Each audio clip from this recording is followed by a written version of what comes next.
ನಮ್ಮ ನೇರ ಪ್ರಶ್ನೆಗಳಿಗೆ ಅತಿಥಿಗಳ ನೇರ ಉತ್ತರ ಇದುವೇ ಓಪನ್ ಚಾಲೆಂಜ್.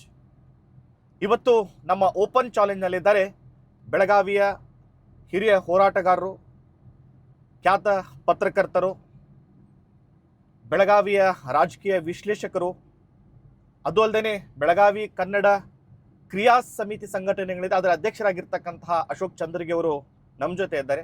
ಅಶೋಕ್ ಚಂದ್ರಗಿ ಅವರೇ, ಕಾರ್ಯಕ್ರಮಕ್ಕೆ ತಮಗೆ ಸ್ವಾಗತ. ನಮಸ್ಕಾರ. ಅಶೋಕ್ ಚಂದ್ರಗಿ ಅವರು ಮೂಲ ಯಾವುದು, ಬೆಳಗಾವಿಗೆ ಬಂದು ಸೆಟ್ಲ್ ಆಗಿದ್ದಕ್ಕೆ ಅಂತ? ನನ್ನ ಮೂಲ ಊರು ರಾಮದುರ್ಗ, ಬೆಳಗಾವಿಯಿಂದ 104 ಕಿಲೋಮೀಟರ್ ದೂರದಂಥ ರಾಮದುರ್ಗ ತಾಲೂಕಾ ಕೇಂದ್ರ. ಅದು ಪತ್ರಿಕೋದ್ಯಮದ ಸೆಳೆತದಿಂದಾಗಿ 1980 ಜೂನ್ 27ಕ್ಕೆ ಒಬ್ಬ ಸಾಮಾನ್ಯ ಪತ್ರಕರ್ತನಾಗಿ ಬೆಳಗಾವಿ ಬಂದದ್ದು.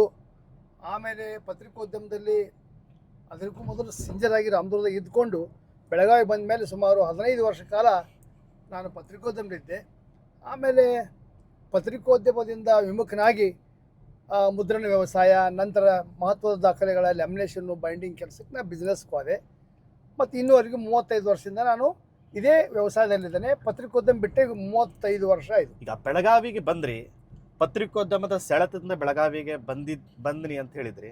ಬೆಳಗಾವಿ ಬಂದ ತಕ್ಷಣ ಯಾವ ಪತ್ರಿಕೆಯಲ್ಲಿ ಕೆಲಸ ಮಾಡಿದ್ರಿ, ಏನು ಪತ್ರಿಕೋದ್ಯಮದ ಬಂದ ಮೇಲೆ ಏನೇನು ಮಾಡಿದ್ರಿ ಅಂತ ನೀವು? ಮೊಟ್ಟ ಮೊದಲು 11 ತಿಂಗಳ ಕಾಲ ಕನ್ನಡಮ್ಮ ದಿನಪತ್ರಿಕೆಯಲ್ಲಿ ಸಹಾಯಕ ಸಂಪಾದಕ ವರದಿಗಾರನ ಕೆಲಸ ಮಾಡಿದೆ. 1981 ಮೇ 15ರಿಂದ 88ರವರೆಗೆ ರಾಘವನ್ ಜೋಶಿ ಅವರ ಸಂಪಾದಕತ್ವದ ನಾಡೋಜ್ ದಿನಪತ್ರಿಕೆಯಲ್ಲಿ ಸಹಾಯಕ ಸಂಪಾದಕ ವರದಿಗಾರನಾಗಿ ಕೆಲಸ ಮಾಡಿದೆ. ಆಮೇಲೆ ಮುದ್ರಣ ವ್ಯವಸಾಯ, ಲ್ಯಾಮಿನೇಷನ್ಗೆ ಹೋದೆ. ಆದರೂ ಸಹಿತ 93-95ರವರೆಗೂ ನಾನು ಅಧಿಕಾಲಿಕ ವರದಿಗಾರನಾಗಿ ಬೆಂಗಳೂರಿನ ಅಭಿಮಾನಿ ವಾರಪತ್ರಿಕೆ ಇರ್ಬೋದು, ಅರಿಗಿನಿ ಸಿನಿ ಮ್ಯಾಗಜಿನ್ ಇರ್ಬೋದು, ಸಂಚು ಮಾಸಿಕ್ ಇರ್ಬೋದು, ಆ ಪತ್ರಿಕೆಗಳಲ್ಲಿ ಬೆಳಗಾವಿ ಜಿಲ್ಲಾ ವರದಿಗಾರನಾಗಿ ನಾನು ಕೆಲಸ ಮಾಡಿದೆ. 1980ರಲ್ಲಿ ಪತ್ರಿಕಾ ರಂಗ ನೋಡಿದವ್ರು ನೀವು. ಈಗ 2026ನೇ ಇಸ್ವಿ, ಆಗಿನ ಪತ್ರಿಕಾ ರಂಗಕ್ಕೂ ಈಗಿನ ಪತ್ರಿಕಾ ರಂಗಕ್ಕೂ ಯಾವ ರೀತಿ ಒಂದು ವ್ಯತ್ಯಾಸ ಕಾಣಿಸ್ತಾ ಇದೆ? ಈಗ ಎಲ್ಲ ಕ್ಷೇತ್ರಗಳಲ್ಲಿ ಅನೇಕ ನೂರಾರು ಬದಲಾವಣೆ ಆದಂತೆ ಪತ್ರಿಕೋದ್ಯಮದಲ್ಲಿ ಸಹಜವಾಗಿ ಬದಲಾವಣೆ ಆಗ್ಯಾವ. ಯಾಕಂದ್ರೆ ಅವಾಗಿನ ಕಾಲಕ್ಕೆ ಪತ್ರಿಕೋದ್ಯಮ ಅಂದ್ರೆ ಒಂದು ದೀಕ್ಷೆ ಅಂತ ತಿಳ್ಕೊಂಡಿದ್ದೀವಿ. ನಾನು 1983 ಒಳಗೆ ಬೆಂಗಳೂರಿನ ಮುಂಜಾನೆ ದಿನಪತ್ರಿಕೆಗೆ ನಾನು ಸಂದರ್ಶನ ಹೋದಾಗ ನನ್ನ ವಯಸ್ಸು 23. ಅವಾಗ ಜಯಶೀಲ್ ರಾವ್ ಅಂತ ಖ್ಯಾತ ಪತ್ರಕರ್ತರು ಸಂಪಾದಕಿದ್ರು. ನಾನು ಇದೇ ಪ್ರಶ್ನೆ ಕೇಳಿದರು, ನೀವು ಪತ್ರಿಕೋದ್ಯಮ ಯಾಕೆ ಬಂದ್ರಿ ಅಂತ ಕೇಳಿದ್ರು. ಜಯಶೀಲ್ ರಾವ್ ಅಂದರೆ ಬಹಳ ದೊಡ್ಡ ಪತ್ರಕರ್ತರು. ಮೊನ್ನೆ ಅವರು ತೀರ್ಕೊಂಡ್ರು. ದೇವೇಗೌಡ ಪ್ರಧಾನಮಂತ್ರಿ ಆದಾಗ ಅವ್ರಿಗೆ ಮೀಡಿಯಾ ಅಡ್ವೈಸರ್ ಇದ್ದರು. ನಾನು ಸ್ಪಷ್ಟವಾಗಿ ಬರೆದೆ, ಇವತ್ತಿಗೂ ನೆನಪಿದೆ, ಪತ್ರಿಕೋದ್ಯಮ ಒಂದು ದೀಕ್ಷೆ ಅಂತ ಹೇಳಿದ್ರು ಅಂತ. ಅವಾಗ ಹೆಂಗಿತ್ತು ಅಂದ್ರೆ ಉಪವಾಸ ಬಿದ್ದಾದರೂ ಪತ್ರಿಕೋದ್ಯಮ ಮಾಡುವಂಥ ಸೆಳೆತಿತ್ತು. ನಾವು ಪೂರಾ ಊಟ ಮಾಡಿದ ದಿವಸಗಳು ಇಲ್ಲ. ನಾ 180 ರೂಪಾಯಿ ಪಗಾರಕ್ಕೆ ಬಂದಾವಿಲ್ಲಿ, 17 ರೂಪಾಯಿ ರೂಮ್ ಬಾಡಿಗೆ, 65 ರೂಪಾಯಿ ಊಟದ ಖಾನಾವಳಿ ಕೊಡ್ತಿದ್ವಿ. ಅವಾಗ ಎಷ್ಟು ತುಳಿತೈತೆ ಅಂದ್ರೆ ಪತ್ರಿಕೋದ ಬಗ್ಗೆ ಅದೊಂದು ದೊಡ್ಡ ಸೇವೆ ಅಂತಿತ್ತು. ಅದೇ ಜಯಶೀಲ್ ರಾವ್ ಅವರು ನನಗೆ ಹೇಳಿದರು, ತಮ್ಮ ನೀನು ಸೇವಾ ಅಂತ ಬರಬೇಡ, ಈಗ ಪತ್ರಿಕಾ ರಂಗ ಬೇರೆ ರೀತಿ ರೂಪ ತೊಗೊಳ್ಳೋದು ಅಂತ ಅವಾಗ 83 ನನಗೆ ಹೇಳಿದ್ದು. ಯಾಕಂದ್ರೆ ಬೆಂಗಳೂರಿನ ನಾ ಬರ್ತೇನೆ ಅಂತ ಹೇಳಿದಾಗ ಅವ್ರು ಏನು ಕೇಳಿದ್ರು, ಬೆಂಗಳೂರಿಗೆ ಬಂದರೆ ನಿಮಗೆ 800 ಪಗಾರ ಕೊಡ್ತೀವಿ ಅಂದ್ರೆ 800 ರೂಪಾಯಿ. ಅದು ಮುಂಜಾನೆ ದಿನಪತ್ರಿಕೆ ಅವಾಗ. ಇವತ್ತು ರಾಘವನ್ ಜೋಶಿ ರೇಟ್ ಕೊಡ್ತಾರಂತ ಕೇರ್ 500 ರೂಪಾಯಿ ಕೊಡ್ತಾರಂತ. ಮದುವೆ ಆಗಿದ್ದಾರೆ ಅಂತ ಕೇರ್, ಮದುವೆ ಆಗೈತ್ರಿ, ನನ್ನ ಮಗ 6 ತಿಂಗಳು ಅವದಾನಂತಂದು. ಹಾಗಾದ್ರೆ ಬೆಂಗಳೂರು ಬರಬೇಡ್ರಿ, ನೀವು ಅಲ್ಲೇ ಇರಿ ಅಂದ್ರೆ. ಇದು ಆವಾಗಿನ ದಿನಗಳು. ಅಂದ್ರೆ ಯಾವ ರೀತಿ ಹುಚ್ಚಿತ್ತು ಅಂದ್ರೆ ಪತ್ರಿಕೋದ್ಯಮದ ಬಗ್ಗೆ. ಖರೇನೆ ಭಾಳಷ್ಟು ಪತ್ರಕರ್ತರು 2 ಹೊತ್ತು ಪೂರಾ ಊಟ ಮಾಡ್ಯಾರ ಅಂತ ನನಗೆ ಅನಿಸೋದಿಲ್ಲ. ಯಾಕಂದ್ರೆ ರಾಘವನ್ ಜೋಶಿ ಪರಿಸ್ಥಿತಿ ಅಷ್ಟಕ್ಕಷ್ಟೇ ಇತ್ತು. ಅಂಥದ್ರೊಳಗೆ ನಾ 88ರಾಗೆ ವಿಚಾರ ಮಾಡಿದೆ, ಇನ್ನು ದೀರ್ಘಾವಧಿ ಪತ್ರಿಕೋದ್ಯಮದ ಉಳಿದ್ರೆ ಇದಕ್ಕೆ ನಮ್ಮ ಬದುಕಿಲ್ಲ, ಏನಾದರೂ ಮಾಡಬೇಕು ಉದ್ಯೋಗ ಅಂದಾಗ ಮುದ್ರಣ ವ್ಯವಸಾಯ. ಯಾಕೆ ಸ್ವಲ್ಪ ಪತ್ರಿಕಾ ಸ್ವಾತಂತ್ರ್ಯವನ್ನ ಹೋಲಿಸಿದಾಗ ಆಗಿನ ಪತ್ರಿಕಾ ಸ್ವಾತಂತ್ರ್ಯ ಹೇಗಿದೆ, ಈಗಿನ ಹೇಳಿ, ಆಗಿನ ಪತ್ರಿಕಾ ಸ್ವಾತಂತ್ರ್ಯ ಬಹಳ ದೊಡ್ಡ ಪ್ರಮಾಣದಾಗಿತ್ತು. ಅವಾಗ ರಿವೆಂಜ್ ಪಾಲಿಟಿಕ್ಸ್ ಇರಲಿಲ್ಲ. ನಾವು ಮಂತ್ರಿಗಳನ್ನ ಎದುರು ಹಾಕೊಂಡು ಬರೆದ್ರು ಸಹಿತ ಕ್ರೀಡಾ ಮನೋಭಾವದಿಂದ ನೋಡುವಂಥ ರಾಜಕಾರಣ ನೋಡಿದ್ದೀನಿ. ಬೆಳಗಾವಿ ಜಿಲ್ಲೆ ಅನೇಕ ರಾಜಕೀಯ ಬರೆದದ್ದು ಬಹುಶಃ ನಾ ವಿರುದ್ಧ ಬರೆದಷ್ಟು ಯಾರು ಬರೆದಿಲ್ಲ. ಅಭಿಮಾನಿ ವಾರಪತ್ರಿಕೆ ಬರೆದ್ರೆ ಅವತ್ತು ಯಾವ ರೀತಿ ನಮ್ಮ ಬೆದರಿಕೆ ಪತ್ರ ಬೇರೆದವ್ರು ಹೇಳ್ತಿದ್ರು, ನೀವು ಹುಷಾರು, ರಾತ್ರಿ 1 ಗಂಟೆಗೆ ಮನೆಗೆ ಹೋಗ್ತೀವಿ ಹುಷಾರು ಅಂತ ಹೇಳ್ತಾರೆ. ಮಗ್ಗಲ್ ನಿಂತರೂ ಸಹಿತ ಅವರು ಅದನ್ನು ಕ್ರೀಡಾ ಮನೋಭಾವ ಅಂತ ನೋಡಿದಂಥ ದೊಡ್ಡ ದೊಡ್ಡ ರಾಜಕೀಯ ಹುಲಿಗಳನ್ನ ನೋಡಿದ್ದೀನಿ. ಅದು ಬರಬರ್ತಾ ಏನಾಯ್ತು, ಪ್ರೊಫೆಷನಲ್ ಪೊಲಿಟಿಷಿಯನ್ಸ್ ಬರಕ್ಕೆ ಚಾಲೂ ಮಾಡಿದ್ರು ರಾಜಕೀಯಕ್ಕೆ.